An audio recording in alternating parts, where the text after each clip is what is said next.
जी वापडा पटीदन के नाजायज़नि ख़िलाफ़ ward number 7 जो रहवासी औरतूं रोडनि ते निकिरी आयूं आहिनि। हू सख़्तु एहतजाज करे रहिया आहिनि। वधीक हिननि सां ॻाल्हि ॿोल कयूं था त हिननि जा छा मुतालबा आहिनि। हर महीने ठाकुमारी जो जमा करके जाता है चंदा, हर महीने 10 साल से ये काम चल रहा है। नया ट्रांसफार्मर नहीं मिल रहा, हर महीने 2 दफ़ा 3 दफ़ा ट्रांसफार्मर चल जाता है और हमें वापस दोबारा नहीं मिलता। गर्मी है, बच्चे हैं, लाइट है, उसके घर में लाइट है, शहीद आरआई के घर लाइट है, हाकिम आरिजों के घर लाइट है, क्योंकि असर रखने वालों के घर में लाइट है। हम गरीबों के घर पे लाइट नहीं है, हम बिल भर रहे, बाकायदा हमारा बिल भरा हुआ है, मगर यहाँ जुल्म लगा हुआ है। पानी के बगैर जिंदगी अधूरी है। सब बच्चा बच्चा परेशान है। गर्मी उरूज के ऊपर चल रही है कि यहाँ पर हम लोग सब करबला लगा पड़ा है। वापडारा बस इहो ही चवनि था पैसा जो त तव्हांखे लाइट लॻंदी।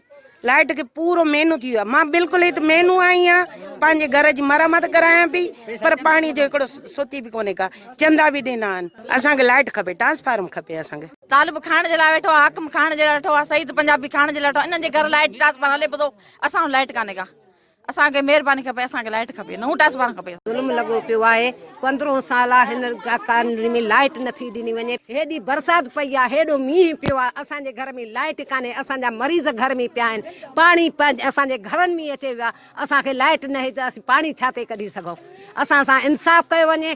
मुरादली शाह ही जो कहिड़ो आहे मुमताज़ चांडियो आहे, असांखे महिरबानी करे असांखे नओं ट्रांसफर ॾिनो वञे। हिन जेको जनहर पंहिंजो ॾिनो अथनि इहो वाह ख़ुदा वास्ते खणी ॿियनि खे ॾिए। असां चंदा बि रोज़ भरींदा आहियूं। महिरबानी करे असांखे लाइट जेको करे ॾियो, कुझु न कुझु।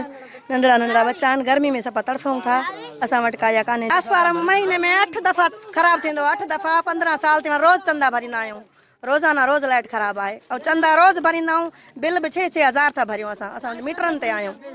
वापडारा छा था चवनि तव्हांखे? वापडा वारा असांखे छा था चवनि था इहो ई जेको आहे हितां मिलंदो रोज़ ख़राबु थिए थो। एहतजाज कंदड़ औरतुनि जूं ॻाल्हियूं ॿुधियूं। हिननि जो चवणु आहे त आरीजा कॉलोनी सां मुसलसल वापडा अमले पटीदन पारां जेको आहे नाजाइज़ियूं कयूं पियूं आहिनि। जेके ट्रांसफार्मरनि जी मद में जेको आहे केतिरा ई भेरा असां खां पैसा वसूल करे चुका आहिनि।